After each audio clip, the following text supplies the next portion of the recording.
반갑습니다. 그 책을 읽으신 분들이 얼마나 되시는지 모르겠네요. 혹시 커먼즈라는 단어에 대해서 들어보신 분들은 얼마나 되실까요? 책은 크게 세 부로 이루어져 있는데 시간상 오늘은 그중에 이제 제일 첫 부분 커먼즈의 정의에 대한 부분을 좀 주로 말씀을 드리고자 합니다. 이제 사실 커먼즈라는 그 단어는 굉장히 새롭게 만들어진 단어는 아니고 이제 뭐 영어 단어기는 하지만 그러니까 전 세계적으로 어디에나 있던 실천에 대해서 얘기를 하는 단어라고 생각을 해주시면 될 것 같아요. 그래서 한국에서는 이제 한국이 워낙에 조금 그 학술 용어 같은 게 유행을 탔다가 사라져서 커먼 얘기가 조금 나오다가 사라졌다는 얘기를 상화쌤께서 해주셨는데 사실 이제 단어가 유행을 하건 안 하건 간에 커먼즈라는 거는 그 인간이 살아온 사회를 만들고 살아온 어디서나 항상 있었던 실천이라고 생각을 해주시면 될 것 같아요. 근데 이제 이 커먼즈를 둘러싸고 크게 그, 그 정의하는 방식이 여러 가지가 있는데 이 여러 가지 다른 정의의 방식이 굉장히 다른 정치적 입장을 반영합니다. 그래서 이제 커먼즈라는 개념 자체가 아주 다른 정치적인 관점들이 부딪히고 이제 투쟁하는 일종의 그러니까 일종의 전장이라고도 부를 수 있다고 저는 생각을 해요. 그래서 오늘은 그런 아주 그 다양한 관점을 다 얘기하진 못하겠지만 세세한 차이들을 좀 그 같이 치면서 가장 확실하게 구분되는 두 가지 시각을 중심으로 얘기를 좀 전달을 해보고 싶습니다. 하나는 커먼즈를 자원으로 보는 시각이고요. 또 하나는 커먼즈를 관계로서 보는 시각이라고 생각을 하시면 될 것 같아요. 예. 어,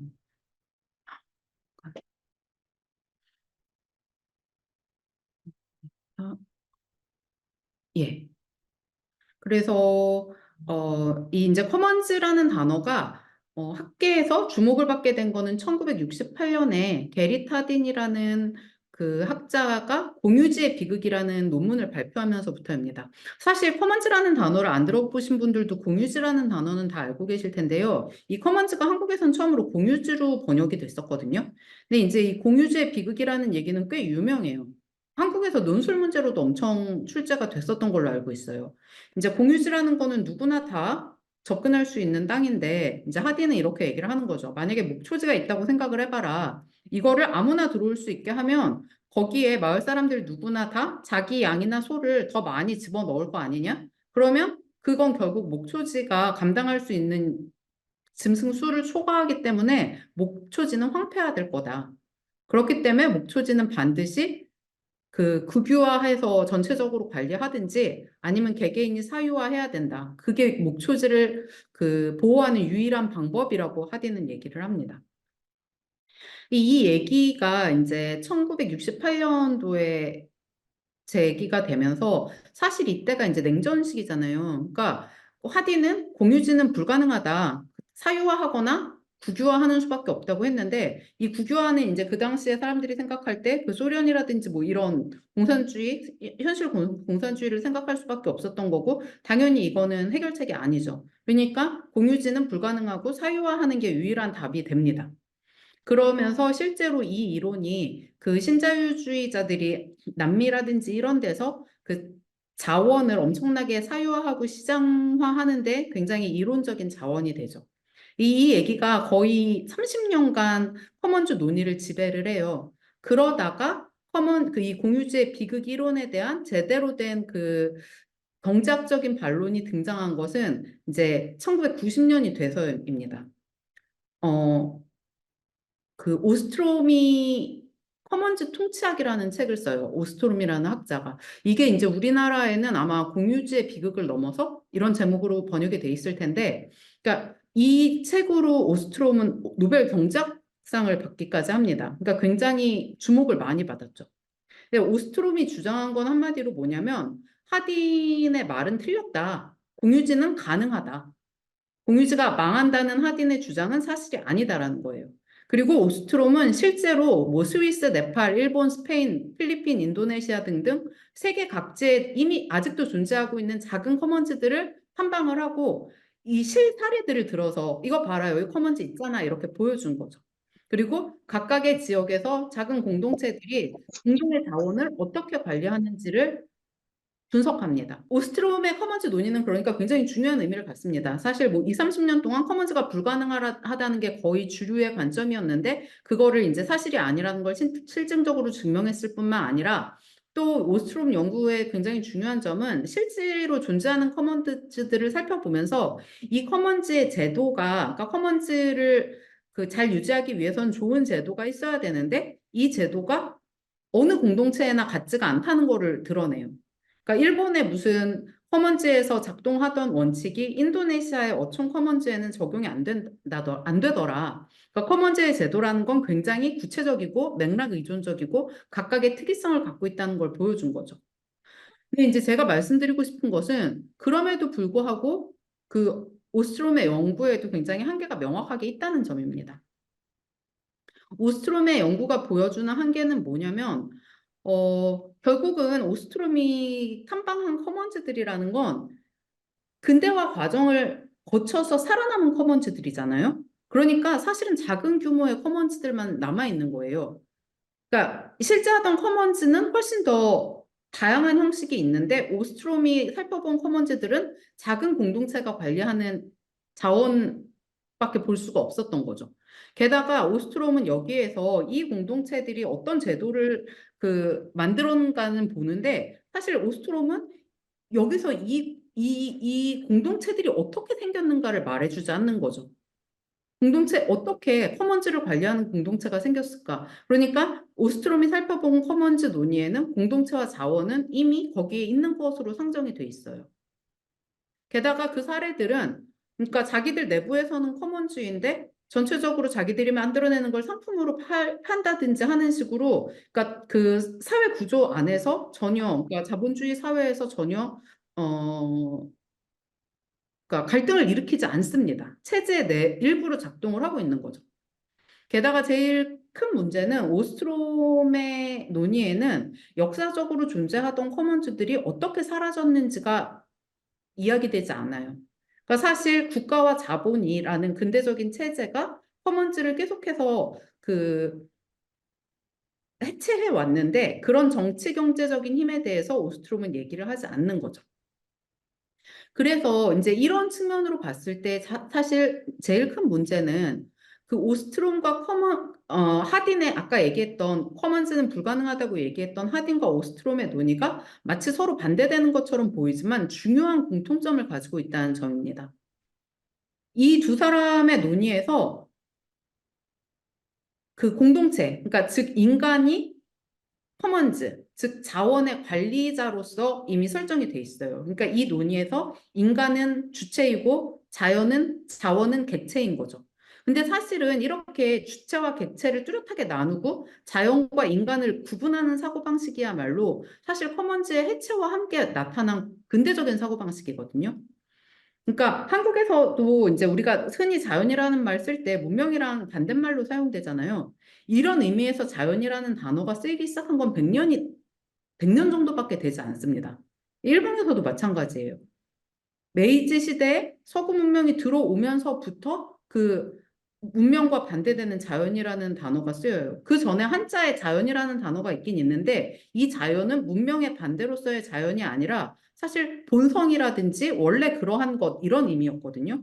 그러니까 이렇게 인간과 자연을 구분하는 것 자체가 커먼즈의 해체와 함께 등장한 근대적인 사고방식인데 이런 의미에서 오스트롬과 하딘의 논의는 둘 다 커먼즈를 자원으로 보고 인간을 주체로 보는 굉장히 근대적인 사고방식을 갖고 있는 거죠.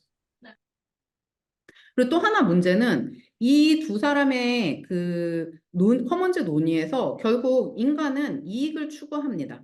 그리고 자원은 한정돼 있어요.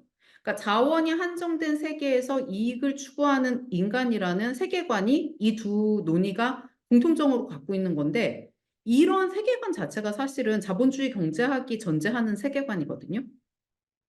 인간은 이익을 추구하는 합리적인 동물, 그 개인이라는 거죠.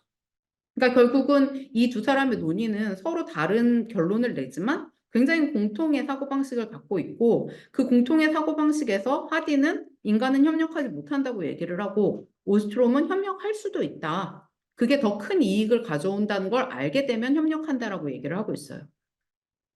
근데 제가 얘기를 하고 드리고 싶은 거는 이제 커먼즈를 생각할 때 사실 이렇게 근대적인 어떤 경제관념을 가지고 이야기를 하고 마치 자본주의 국가 상정하는 자원은 모자라는데 인간은 경쟁하는 이익을 추구하는 이런 세계관 자체가 그 굉장히 특이한 역사적인 산물이라는 것입니다.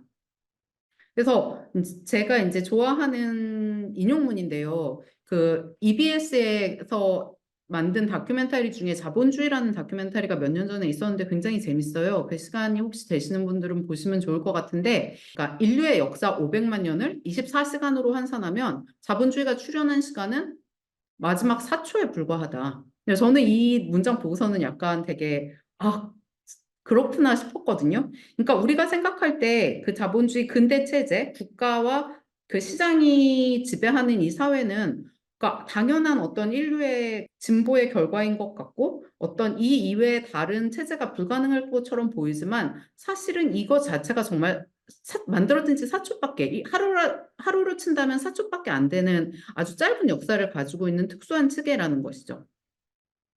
게다가 자본주의가 이제 역사적으로 특수한 체계라고 할 때 무엇이 특수하냐라고 한다면 다들 아시다시피 자본주의라는 건 생산수단을 소수의 자본가가 갖고 나머지 대다수의 사람들은 생산수단이 없기 때문에 임노동을 하게 됩니다.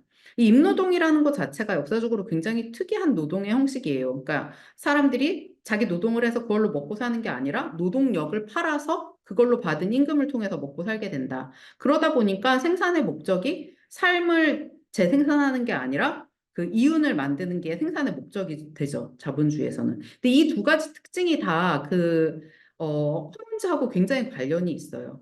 우선 생산 양식으로서 자본주의라는 게 시작되기 위해서는 임노동자가 필요하잖아요. 굉장히 많은 수의 임노동자가 필요합니다. 이 얘기는 임노동을 하지 않으면 살 수 없는 사람들이 만들어져야 된다는 거죠. 그 얘기는 바로 사람들을 커먼즈로부터 분리하는 과정이 당연히 필요하다는 것입니다. 그래서 자본주의는 사람들을 다양한 사회적이고 물질적인 커먼즈로부터 분리하면서 시작됩니다. 그러니까 잘 아실 텐데 영국에서 이제 인클로저라고 부르는 과정이 바로 이런 과정이었죠.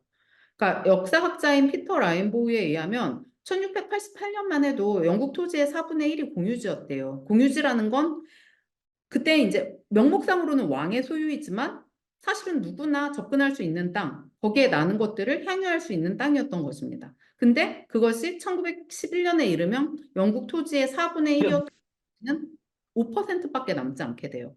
이 얘기는 뭐냐면 공유지에서 살아가던 엄청나게 많은 평민들이 공유지로부터 분리됐기 때문에 그냥 유랑민이 되어버렸다는 얘기입니다. 이제 이 사람들은 살아갈 기반을 잃게 된 것이죠. 그래서 이런 과정이 영국뿐만 아니라 사실 자본주의가 성립되는 모든 나라의 나름의 방식으로 인클로저가 일어나고 이제 이것은 결국 사람들을 기존의 어떤 커먼즈로부터 분리함으로써 임노동 관계, 그러니까 노동력을 팔게 하는 관계에 들어가도록 강제하는 거였습니다. 그런 의미에서 이제 마르크스 같은 경우에는 이거를 본원적 축적이라고 얘기를 하죠.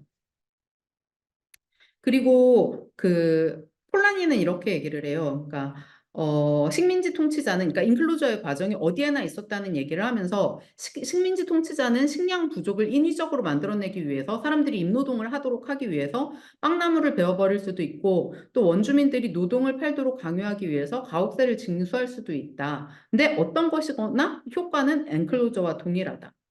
근데 이제 여기서 중요한 것은 일단 그 자본주의라는 것은 커먼즈를 해체해서 사람들을 커먼즈로부터 분리시키면서 시작되지만 그렇다고 해서 그 사람들이 당장 임노동자가 되지는 않았다는 사실입니다. 사람들이 임노동자가 되기 위해서는 엄청나게 다양한 방식의 억압이 필요했어요. 예, 그러니까 여기에 지금 제가 이제 인용한 것들은 그 인클로저가 일어나는 초기의 유럽에서 그 커먼즈로부터 분리된 보통 사람들이 얼마나 임노동자가 되는 것에 저항했는가에 대한 기록들이에요. 사람들은 임노동을 거의 커먼즈에서 자신들이 하던 노동이랑은 전혀 다른 노예 노동이라고 인식을 했고 이런 걸 피하기 위해서 굉장히 길을 쓰고 임노동 관계에 들어가는 거를 이제 피하려고 했었다는 기록들이 있습니다. 그리고 이것도 이제 이 지금 보이시는 그림은 악마와 그 상품 패티시즘이라는, 그러니까 라틴 아메리카의 악마와 상품 패티시즘이라는 이제 인류학 책인데요. 되게 재밌는 게 뭐냐면 6, 70년도에 라틴 아메리카에서 이제 광산이라든지 농장 같은 게 막 만들어지면서 사람들이 원래 삶의 관계를 에서 이제 벗어나서 임노동 관계에 들어가지 않을 수 없도록 강제됐을 때 되게 여러 군데 뭐 칠레라든지 볼리비아라든지 이런 여러 곳에서 비슷한 사례들이 발견이 되는 거예요. 그게 어떤 사례냐면 사람들이 임노동 관계에 들어가는 걸 악마와의 계약이라고 정말로 생각하는. 그래서 그 돈을 받는 것을 빨리빨리 다 써버리지 않으면 병에 걸리거나 아프거나 죽을 수 있다. 이런 식의 생각을 이제 했다는 보고가 있습니다. 그러니까 이걸 어떻게 해석할지는 사실 여러 가지가 있겠지만 우리가 얘기할 수 있는 것은 당시의 사람들에게 있어서 임노동이라는 건 굉장히 새로운 현상이고 미심적인 현상이었다는 거죠. 뭔가 하면 안 되는 것. 지금 이제 당장 굶어 죽을 수 없으니까 해야 함에도 불구하고 이건 악마와의 계약이라는 거를 계속 인지하지 않으면 굉장히 큰 탈을 입는다는 생각을 당시에 사람들이 했다는 것입니다. 그런데 이제 그래서 유럽 같은 경우도 사람들을 임노동 관계에 들어가게 하기 위해서 엄청나게 강력한 훈육 체제가 필요로 했어요. 그러니까 그거 이제 제일 유명한 게 피해 입법이라는 법이었죠. 그러니까 일하지 않는 빈민들을 무시무시하게 막 법률적으로 다스리고 뭐 잡아서 뭐 태형에 처하고 사형에 처하고 귀를 자르고 이제 이런 엄청난 법을 통해서 사람들은 임노동 관계에 들어가게 됐다는 것입니다. 제가 지금 인용한 내용도 임노동이라는 관계에 사람들이 당연히 들어가지 않았고, 원래 사람들이 갖고 있었던 이제 노동에 대한 감각이 되게 다양했다는 것에 대한 한 실례인데요. 그러니까 이 위에 있는 인용문 두 개를 보시면요. 1900년대, 그리고 1896년도에 한국에 왔었던 외국인 사람들이 관찰한 거예요. 그 사람들이 한국 사람들을 봤을 때 너무 게으르다는 거죠. 아무리 가난해도 사람들은 너무 여유가 있고 시간에 쫓기지 않더라.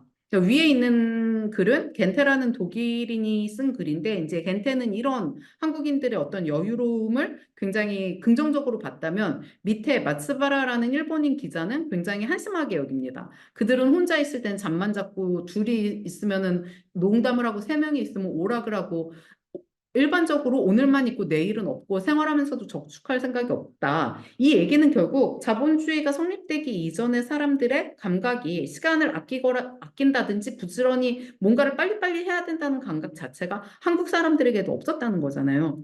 지금 한국인이 세계적으로 얼마나 뭐랄까, 빨리빨리 하는 거에 대해서 무슨 유튜브 같은 데 막 나올 정도로 유명한 걸 생각을 해보면 사실 굉장히 빠른 시간 안에 어떤 사회 전체의 감각이 바뀌었다는 걸 알 수가 있죠. 어쨌든 말씀을 드리고 싶은 것은 이제 이렇게 커먼즈에서부터 분리돼서 사람들을 임노동 관계로 밀어넣기 위해서는 엄청나게 감각을 바꾸는 과정이 필요했다. 그래서 저는 이제 그것을 단지 땅의 인클로저뿐만이 아니라 감각의 인클로저가 있었다는 이제 표현을 합니다. 그리고 이제 그럼으로써 사람들은 임노동 관계에 들어가고 자기네의 시간과 노동을 조직하고 그래서 정말 시간이 금이라는 어떤 슬로건이 탄생하고 이제 이런 과정이 굉장히 새로운 인간 본성을 창조하는 과정이었다고까지 이제 학자들은 얘기를 합니다. 그리고 이것은 이제 노동에 대한 관념을 변화시킨 것뿐만 아니라 사람들이 이제 자신의 노동을 어떻게 조직하는가를 굉장히 변화시키는 것이었는데 커먼즈에서 사람들의 노동은 개인의 노동이 아니었어요.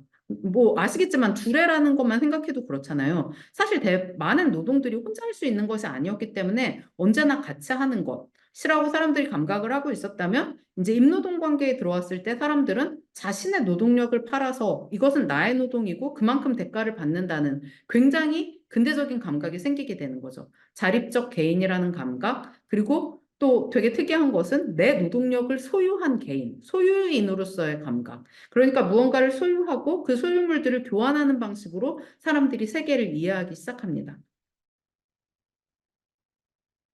근데 사실 그렇지만 생각을 해보면 그 자립적인 개인이 자신의 노동을 통해서 살아간다라는 것은 굉장히 환상이죠. 인간은 태어나는 순간부터 타인의 돌봄을 필요로 하니까요. 그리고 살아가기 위해서는 사실 노동을 못하는 시기는 굉장히 많고 노동을 할 수 있는 어떤 건강하고 젊은 시기는 굉장히 짧을 뿐만 아니라 그 시기에도 아플 수도 있고 다칠 수도 있잖아요. 그러니까 결국은 인간이 삶을 유지하기 위해서는 이 노동이라는 것을 타인들과 나누는 과정, 순환시키는 과정이 반드시 필요했어요. 그게 바로 돌봄이죠. 그리고 그 돌봄의 단위가 우리가 흔히 말하는 공동체잖아요. 근데 이제 여기서 중요한 거 하나는 이제 우리가 공동체라고 얘기를 하면 굉장히 전형적인 이미지를 갖고 있는데 뭐 옛날 마을 공동체 같은 사실 그거는 공동체를 굉장히 추상적으로 이해한 것이고 전 세계적으로 그리고 인류학적으로 봤을 때 공동체의 형식도 너무너무 다양해요. 자본주의에서 제일 평범한 공동체의 형식은 가족이죠. 사람들이 노동을 나누고 돌봄을 순환시키는 단위는 지금 가족이잖아요.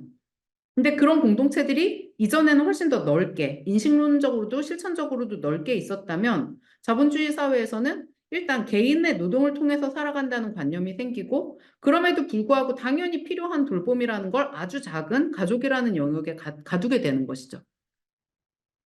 그러니까 이것도 이제 예, 인간은 결코 혼자 살아갈 수도 없고 스스로를 만들어낼 수도 없기 때문에 결국은 재생산의 단위가 필요로 하고 이 재생산의 단위 또한 인클로저와 병행해서 진행이 됩니다. 그러니까 땅의 인클로저뿐만 아니라 이게 인노동, 노동을 둘러싼 감각의 인클로저이기도 하고 그리고 이 노동의 결과물을 순환시키는 공동체를 둘러싼 인클로저이기도 했던 거죠. 그래서 자본주의 사회에서 유일하게 남은 공동의 단위라는 것은 재생산의 사적 단위로서의 집이 되죠. 게다가 이 집이라는 건 굉장히 어떤 규범적인 형태를 띠게 됩니다. 이성애적인 성별 분업에 기반한 핵가족. 그리고 여기서 섹슈얼리티가 통제되고 또 남성은 마치 생산적인 노동에 종사하고 여성은 재생산에 종사한다. 이 재생산이라는 건 생산의 영역이라기보다 자연의 영역이다라는 식으로 여성의 노동이 자연화되고 착취됩니다.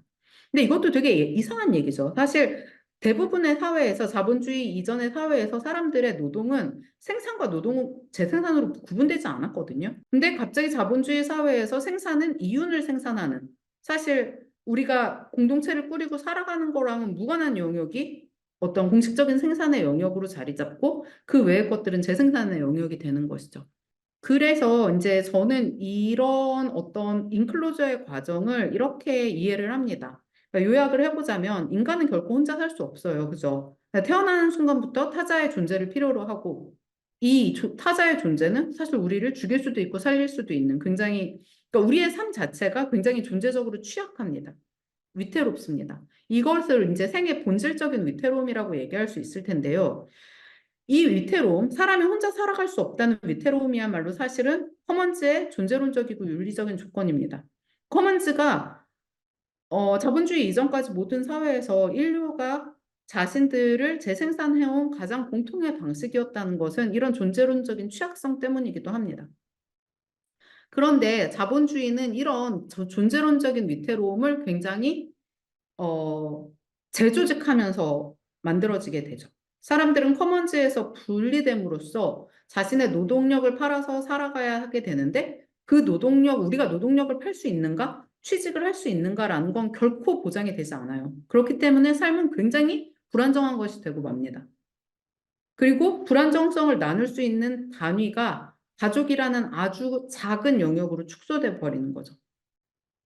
그런 의미에서 자본주의적인 불안정성이라는 것은 어떤 존재론적인 위태로움을 굉장히 재배치한 왜곡된 형태의 위태로움이라고 저는 생각을 하는데 이것이 이런 불안정성이 사실 우리가 이제 불안정 노동자라든지 이런 얘기, 삶이 되게 불안정했다고 이런 단어를 많이 쓰기 시작한 거는 신자유주의 들어서잖아요. 복지제도도 이제 점점 없어지고 노동도 점점 불안정해지고. 근데 사실은 자본주의 자체가 근본적인 불안정성에 기대에 있었다는 거죠. 근데 그게 이제 신자유주의에서는 훨씬 더 전면화되고 이제 어떤 가난한 사람들이라든지 복지 같은 게 제대로 만들어지지 않은 제3세계뿐만 아니라 소위 말하는 선진국의 중산층조차 삶이 굉장히 불안정한 것으로 느껴지기 시작합니다. 언제 해고될지 모르고 언제 금융위기가 터질지 모르니까. 이런 속에서 사람들은 점점 더 이제 불안하니까 자기 미래를 위해서 어떻게든 해야 되는 각자 도생하는 개인이 돼버리고 계속 투자 같은 것을 신경 쓸지 않을 수 없는 투자하는 주체가 되는 건데 이 각자 도생과 투자의 과정이 삶을 점점 더 불안하게 만들죠. 그러니까 아주 안 좋은 악순환이 만들어지고 있는. 그뿐만 아니라 이런 식의 어떤 경제 성장이라는 게 지속되지 않는다는 건 이제 좀 뭐랄까요? 너무 피부로 와닿는 현실이 되고 있잖아요. 그러니까 경제를 성장하기 위해서는 자원을 계속해서 약탈을 해야 되는데 지구라는 자원은 너무너무 한정된 것이고 사실 지구는 자원이라기보다 우리 삶의 기반이거든요. 이 지금 살고 있는 방식이 모두가 절멸하는 어떤 방향성을 향해 있다는 것이 너무 명확해지면서 이제 우리는 어떻게 하면 우리가 다시 연결될 수 있을까? 지구와 연결되고 땅과 연결되고 서로와 연결되는 이 이전의 연결성들을 어떻게 회복할 수 있을까라는 게 굉장히 중요한 과제가 되는 거죠. 이런 상황에서 커먼스라는 키워드가 재조명된다고 생각합니다. 예. 그래서 이제 저는 커먼즈라는 게 결국 공동의 자원이라는 작은 그 정의로 설명될 수 있는 게 아니라 사실 자원을 공동으로 관리한다는 건 그런 것을 하는 우리라는 게 어떻게 만들어질까의 문제인 거잖아요. 그러니까 어떻게 하면 우리를 세계 외부의 어떤 자연의 관리자라든지 그 주체가 아니라 세계 내부로 다시 위치 짓고 또 사람들과 함께 삶의 위태로움을 나누는 새로운 삶의 방식을 다시 짤 수 있을까라는 것이 커먼즈가 지금 우리에게 이제 주는 의미라고 저는 생각을 해요. 그러니까 결국 커먼즈는 이런 의미에서 어떤 좀 삶을 전환시키기 위한 전환의 키워드가 되는 것이죠. 그래서 뭐 이제 자세히 지금 뭐 말씀드리기엔 좀 그렇지만, 그러니까 굉장히 여러 학자들이 비슷한 얘기들을 하고 있습니다. 그리고 이제 꼭 커먼즈라는 말을 쓰는 것도 아니고, 뭐 커먼즈, 커뮤니즘, 공통주의 이제 여러 가지 용어를 써서 비슷한 얘기들을 하는데, 이 이런 이제 학자들이 하고 있는 어떤 이야기의 공통점은 퍼먼즈가 자원이라기보다는 함께하는 관계이고 함께하는 실천이라고 정의를 하는 것입니다. 네. 그래서 이제 저는 그 커먼즈라는 걸 우리 사람들이 무언가를 함께 할 때 그 활동이 만들어내는 생산 양식이라고 정의를 하는데 여기서 이제 좀 중요한 것은 이제 우리가 자본주의도 생산 양식이라고 하잖아요. 근데 자본주의가 생산 양식이라고 할 때 이제 특히 상품 생산 양식이라고 하지 않습니까?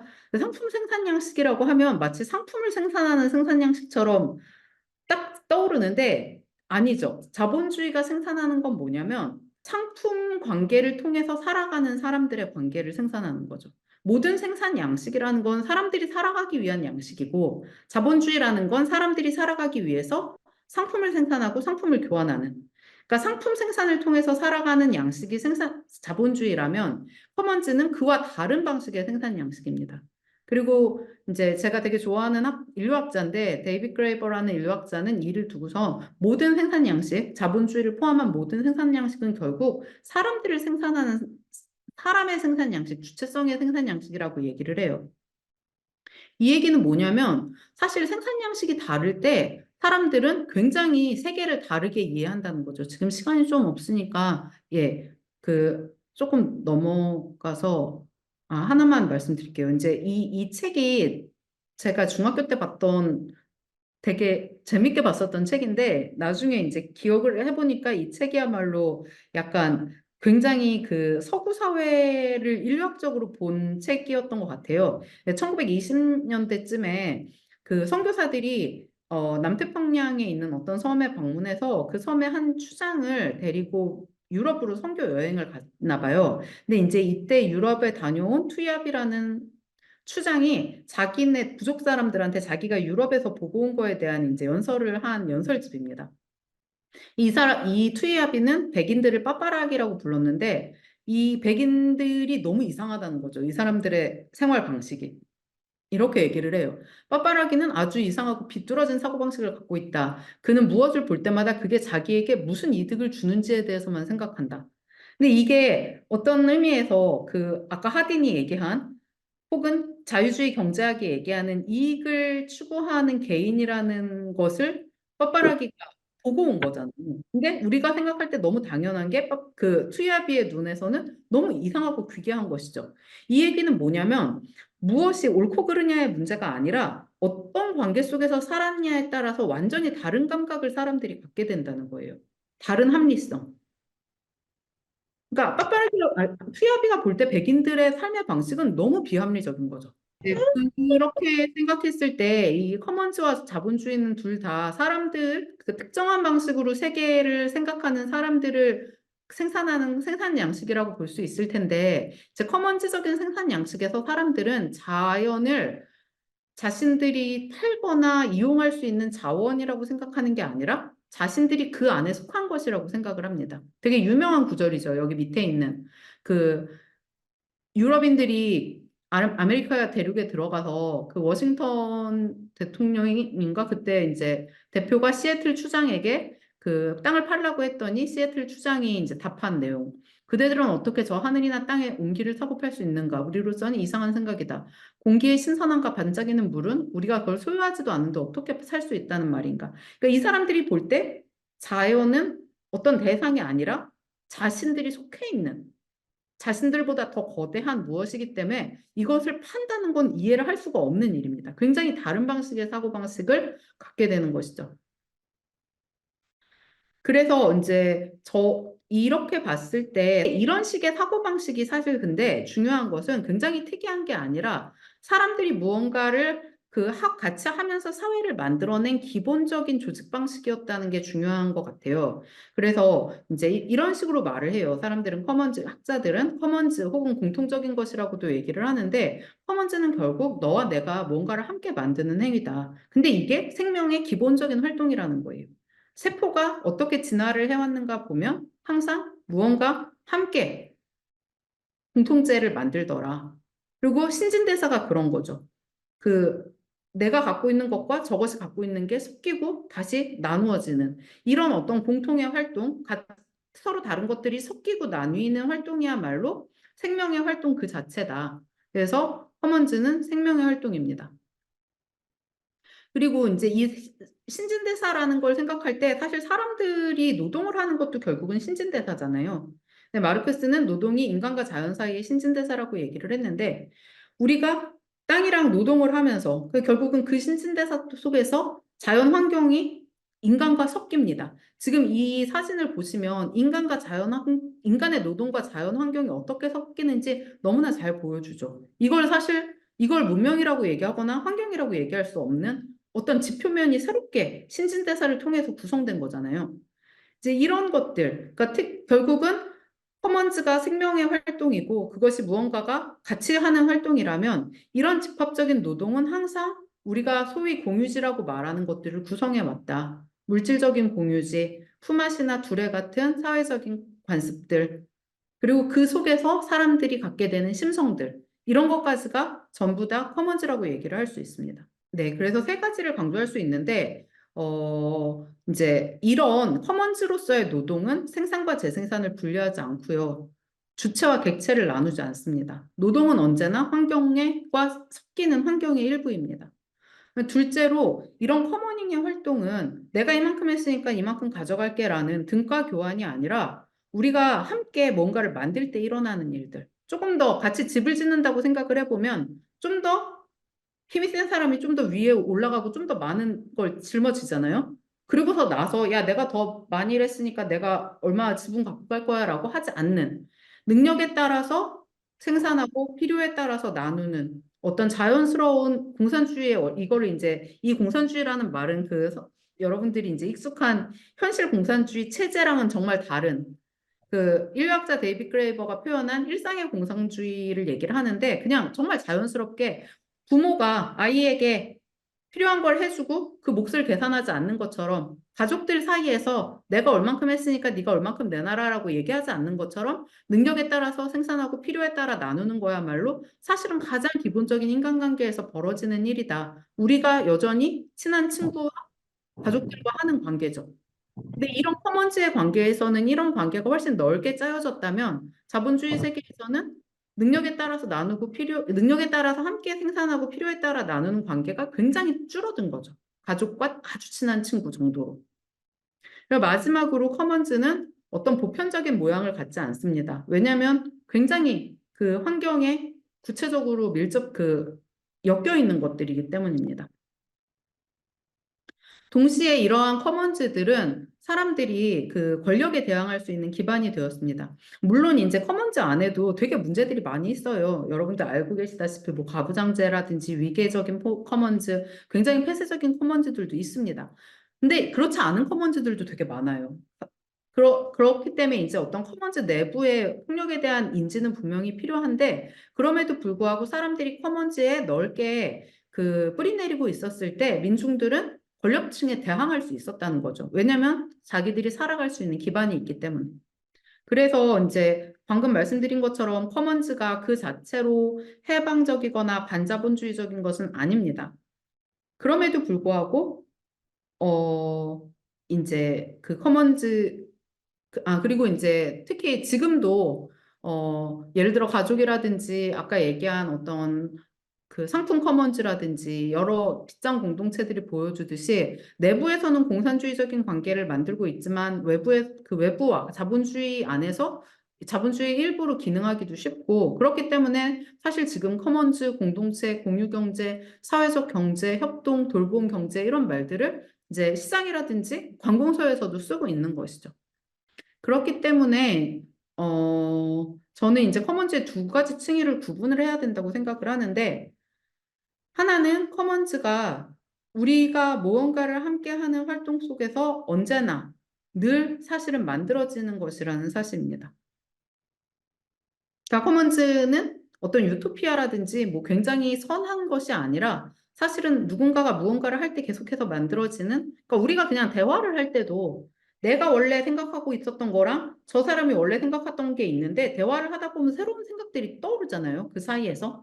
이렇게 무언가를 함께 할 때 계속 함께 일어나는 거. 그리고 사람들이 모여서 뭔가를 같이 할 때는 어떤 분위기 같은 게 만들어지죠. 그리고 예를 들어 뭔가를 하다 보면 계속 뭔가 새로운 어떤 이 활동들을 연결하는 인프라 같은 게 생기기 마련이잖아요. 뭐 하다못해 야 우리 이 모임 계속 하려면 뭐 개 같은 거 만들어서 뭐 여행 가지 않을래? 라든지 이런 어떤 다양한 방식으로 여기서 만들어지고 있는 것들은 사람들은 엮어가게 됩니다. 이런 것들이 커먼즈죠. 그리고 그런 의미에서 커먼즈라는 것은 사람들이 사회를 만들어 온 어떤 공통의 그 실천인데 이제 문제는 이런 커먼즈들이 그 자본주의적인 어떤 회로 속에서 계속해서 종획이 되고 상품이 됩니다. 그러니까 도시 같은 경우 젠트리피케이션이 제일 잘 보여주는 거잖아요. 그 사람들의 활동, 활력, 어떤 생생한 그 분위기가 그 어떤 동네를 소위 말하는 핫하게 만들어. 그러면 갑자기 거기에 집가가 오르기 시작하고 집세가 오르기 시작하고 자본들이 막 들어옵니다. 결국 사람들이 만들어낸 커먼즈로서의 어떤 활력들이 자본에 의해서 회수가 되는 것이죠. 사유화되는 것이죠. 그렇기 때문에 이제 여기서 우리가 커먼즈라는 키워드를 가지고 할 수 있는 질문은 어떻게 우리가 생산한 커먼즈들을 우리 공통의 것을 위해서 다시 가져올 수 있을까? 지금 그러니까 굉장히 모든 것을 상품화시키는 현실이 만들어내는 부정적인 힘을 인식하고 어떻게 하면 그것과 다른 회로들을 구축할 수 있을까? 어떻게 하면 사적 소유라든지 교환이랑 다른 방식으로 우리가 가족과 친구와 하는 것 같은 실천을 조금 더 넓혀갈 수 있을까? 그걸 작은 단위의 공동체라든지 폐쇄적인 공동체가 아니라 좀 더 넓게 수평적으로 할 수 있을까라는 질문을 퍼먼즈를 통해서 할 수 있게 되는 것이죠. 그래서 저는 우리가 우리의 활동을 단지 임금을 받기 위한 어떤 죽은 노동이 아니라 우리 스스로가 살고 있는 세계를 다시 만들어내고 그 속에 우리들을 좀 더 즐거운 방식으로 생산할 수 있는 활동으로 되돌리는 어떤 시도들 그리고 그런 무언가를 사람들과 함께 할 때 즐거움을 더 활성화함으로써 삶을 좀 더 자율적인 것으로 만들 수 있는 배치를 어떻게 만들 수 있을 것인가라는 것이 지금 현재 커먼즈가 일종의 사회 운동의 키워드로서 갖고 있는 의미라고 생각합니다.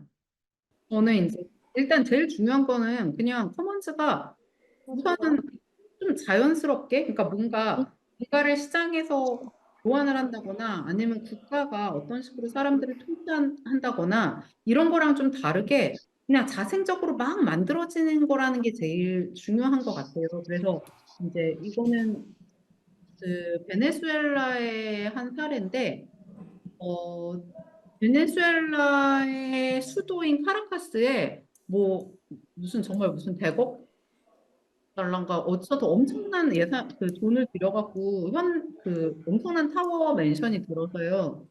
그러니까 뭐 가장 높고 막 의리번쩍한 타워 맨션이 들어섰는데 이게 중간에 90% 정도 완공이 됐을 때 금융위기가 나면서 건설사가 파산을 하고 45층짜리 건물이 13년간 그냥 방치가 됩니다.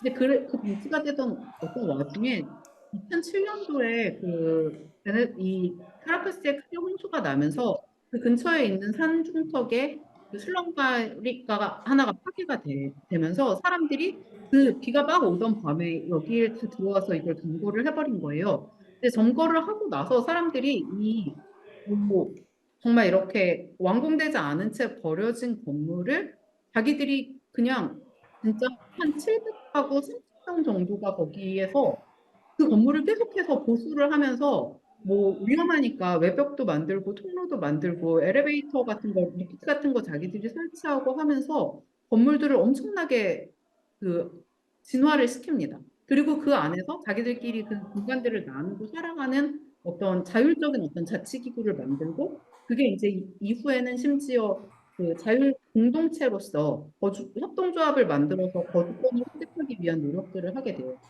그리고 이제 그 공간 안에 지금 여기 사진에 나오는 건 농구장인 것 같은데 공용 공간도 만들고 뭐 상점도 만들면서 이것들을 계속해서 자율적으로 관리를 하는 거죠. 이게 커먼즈로서 보여주는 되게 재밌는 지점은 누군가가 이걸 디자인한 게 아니라는 거예요.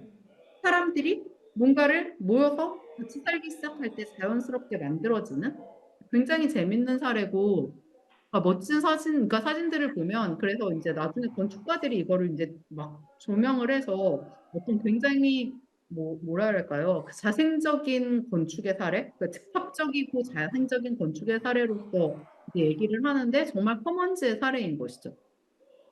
그리고 또 하나는 제가 그 필기를 했었던 도쿄의 일용직 노동자들의 이제 관한 사례인데 그 음,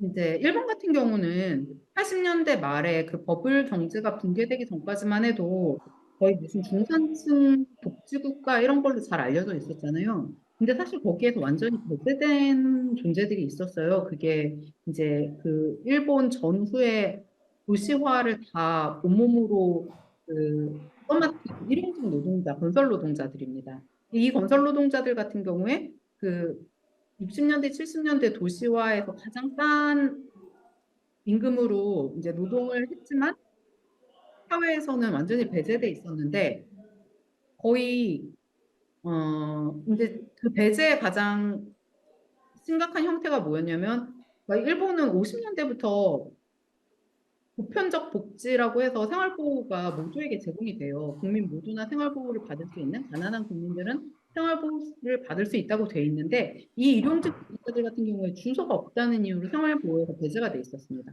그러니까 되게 아이러니하게 사실 가장 가난한 사람들이 배제가 된 거죠. 그리고 이 가난한 사람들이라는 건 결국은 자본주의가 형성되는 과정에 커먼즈로부터 박탈당한 사람들 중에 가장 커먼즈로부터 박탈당했지만 평범한 노동 계급으로 들어가지 못한 사람들인 거잖아요. 이들이 이제 이 복지에서 배제가 돼 있다가 80년대 후반에 버블 경제가 터지면서 노동시장 자체가 완전히 무너지니까 이 사람들은 이제 완전 영구 실업 상태에 빠지게 된 거예요. 그리고 영구 실업과 동시에 영구 소득자가 됐죠. 이 도쿄라든지 대도시의 강변과 공원과 이 모든 곳에 지금 보시는 사진 보시는 것 같은 블루 텐트가 쫙 만들어져요. 그러니까 이들이 그 국가에 복지를 내놓으라고 요구하는 게 아니라 자기들의 힘으로 살아갑니다. 이렇게 해서. 이런 것들도 사실은 이제 공공 공간이 어떻게 커머닝 되었는가에 굉장히 중요한 재밌는 사례라고 할 수 있을 텐데, 사실 지금도 이제 지금은 이 할아버지들이 생활보호를 받을 수 있는데도 불구하고 안 받고 거부하고 계속 제도 밖에서 살아가려는 분들이 계시거든요. 근데 이제 이러한 노숙자 분들을 지지하는, 그러니까 그 서포트하는 운동을 하고 있는 활동가들 같은 경우에 얘기하는 게, 결국은 사실 이 가난한 사람들은, 전 세계의 가난한 사람들은 언제나 강변이라든지 이런 곳들에 집을 짓고 살아왔다. 그게 어떤, 사실은 어떤 의미에서 커먼즈라는 게 언제나 있었던, 그러니까 그게 그 근대적인 삶의 방식 속에서 갑자기 이 땅은 누구의 땅이니까 여기를 점유하면 안 된다거나 이건 국유지니까 들어오면 안 된다거나 이런 것들이 생겼지만, 사실 땅이라는 것 자체가 사실은 사람들이 항상 점유하고 사는 것이었지 누구의 소유도 아니었다라는 걸, 그 특히 가난한 자들의, 지금도 이제 베트남이라든지 이렇게 좀 그 동남아시아 가면은 강변 같은 데 되게 많이 있잖아요. 그런 게 이, 그 근대적인 생활 방식 이전에 있었던 사람들이 환경 속에서 자신의 어떤 거주 공간을 만들어 왔던 것이 아니냐. 그리고 이들이 근대적인 어떤 삶의 방식이 구축되는 와중에 역사적으로 배제되어 온 역사가 있기 때문에, 이 역사적으로 배제된 자들이 다시 공공공간을 커머닝하는 어떤 이런 실천들을 한 것은 굉장히 어떤 의미가 있는 실천이다라는 이제 생각들을 할 수 있는 것이죠. 그리고 한국에서는 네. 이제 아시는 분은 아시겠지만 경의선 공유지 사례가 한국에서 커먼즈라는 말이 굉장히 널리 알린 사례죠. 이 경의선 공유지 사례도 저는 정말 중요한 사례라고 생각을 하는데, 이것은 특히 국유지가 과연 무엇인가라는 문제 제기를 했기 때문입니다. 그러니까 국유지라고 하면 마치 커먼즈하고 좀 비슷한 거 아닌가라고 생각을 할 텐데, 왜냐하면 공익을 위한 거니까요. 근데 의외로 국유지는 그것을 누가 어떻게 사용할지 정하는 사람들이 따로 있더라. 근데 커먼즈는 그것과 다른 것이거든요. 누군가 따로 정하는 게 아니라 그냥 우리가 정해서 해버리는 직접 행동에 가까운 것이라면, 그 규제는 그거를 정한 사람이 따로 있는데 심지어 그것이 공공의 이익에 부합하지도 않더라. 국유지는 과연 무엇인가라는 질문을 정의성 커먼즈가 이제 이 국유지 부지를 검거하면서 던졌었던 것이죠. 네. 그리고 이것도 이제 책에서 제가 설명했던 사례 중에 하나인데, 한국 같은 경우에 워낙에 그 투기적 도시화가 심하고 집의 문제가 심각했잖아요. 특히 청년 주거 문제가 심각할 때 청년 주거 문제를 어떤 관에서 해결하려고 하기 이전에 굉장히 자생적으로 자신들이 주체적으로 해결을 한, 거의 한국에서의 첫 번째 그 공유 주거의 실험이 바로 빈집입니다. 근데 이것도 이제 좀 재밌는 게, 이 친구들 같은 경우에 집은 그 투자하거나 사는 것, 그러니까 돈을 주고 사는 게 아니라 사는 곳, 같이 사는 곳이어야 한다라는 슬로건을 걸고, 실제로 그러니까 전셋집을 하나 얻은 다음에 같이 살고 싶은 사람 아무나 와, 이렇게 시작을 해버렸어요. 근데 당연히 이제 공간이 모자라니까 집이 늘어나죠. 근데 이 집을 어떻게 늘리냐는 것도 결국은 다들 그 자기들이 능력에 따라서, 필요에 의해서, 그러니까 돈을 더, 그러니까 전세금에 보탤 수 있는 사람들은 보태고 보탤 수 없는 사람들도 같이 사는 방식으로 집들을 늘려갑니다. 그리고 이런 실험들이 이제 하다 보면 여러 가지 어려움들이 생기잖아요. 이 어려움을 해결하기 위해서 결국은 대안적인 금융 실험을 만드는 어떤 커머닝의 실험으로 이어집니다. 그러니까 이렇게 이런 실험들이 이제 보여주는 건 저는 뭐라고 생각하냐면, 사실 무언가를 모여서 같이 도모하는 것의 힘이고, 그것들이 진화해 나간다는 거죠. 어떤 목적이 미리 있는 게 아니라 즐거우니까, 그리고 이런 걸 해보고 싶으니까 그리고 우리 삶을 우리가 원하는 대로 만들어 보고 싶으니까 이렇게 해볼까라는 것들이 해나가면서 계속 어떤 방식으로 진화해 나가고 커먼즈의 제도 같은 것들을 만들더라라는 것들을 이 사례들이 보여준다고 생각하는데, 시간이 좀 없는데, 지금 이 사례도 지금 제가 방금 전에 말씀드린 한국의 빈집 사례랑 되게 비슷한데, 그것보다 훨씬 큰 사례인 거예요. 그러니까 독일 같은 경우에는 스쿼시 되게 많았잖아요. 빈 건물을 점거하는 게. 근데 지금 이제 여기 보이는 거는 그런 스쿼트한 건물 중에 하나인데 1994년도에 스쿼트 건물 한 채를 스쿼트해서 거기 그 안에 이제 26개 정도의 공간이 있고 근데 이제 계속 이게 점점 스쿼트를 버티기가 어려워지니까 계속 철거가 들어오고 하니까 어떻게 할까 고민을 하다가 결국은 사버려요, 이 공간을. 근데 사서도 거기에 사는 사람들은 계속해서 이제 집세를 내서 그 대출금을 같이 갚아 나가고 대출금을 다 갚은 다음에도 집세는 계속 냅니다. 근데 이걸 어떻게 이 대출을 마련하고 유지하는가가 이제 문제일 텐데 그게 바로 이 좀 더 큰 프로젝트, 금융 프로젝트가 있었기 때문이에요. 이 아파트먼트 신디케이트라는 프로젝트는 1992년도에 시작이 됐는데 이런 여러 스팟들이 도저히 버티기가 힘드니까 아예 이거를 싸게 매수할 수 있도록 하자라고 생각을 해서 이제 공동으로 조합을 하나 만들어요. 그래서 금융조합을 만들어서 이제 사람들이 자기 여윳돈을 은행에 예치를 하잖아요. 근데 은행 말고 여기 예치해라. 네가 찾아가고 싶을 땐 찾아가면 되는데 네가 돈을 예치한 동안에는 이게 은행에서 쓰이는 것보다 훨씬 좋은 방식으로 쓰인다. 은행에 쓰이면 결국은 투자하고 뭐 전쟁에 투자하고 진짜 나쁜 짓들 많이 하잖아요. 근데 여기에 투자하면 공유지를 늘린다. 여기에 투자한 돈으로 아까 이 프로젝트가 그 돈을 빌린 거예요. 그러니까 이런 식으로 해서 스쿼트한 건물들이 그걸 매수할 수 있는데 돈을 제공을 하고 대신에 그 건물들은 영구적으로 시장에서 빠져나와서 커먼즈가 됩니다. 거기 사는 사람들은 보통보다 훨씬 낮은 집세를 내면 되고 그 집세로 그 대출금을 다 갚은 다음에도 계속 집세를 내서 그거는 이제 공유 자금이 늘어나는 거죠. 이런 방식으로 어떤 그 시장과 혹은 국가의 어떤 그 주도하에 무언가를 하는 게 아니라 자발적으로 밑에서부터 만들어내는 커머닝의 실험들이 사실 굉장히 많고 이 실험들이 굉장히 사실 큰 규모들로 네트워킹을 하고 있어요. 뭐, 예, 이 정도일 것 같습니다.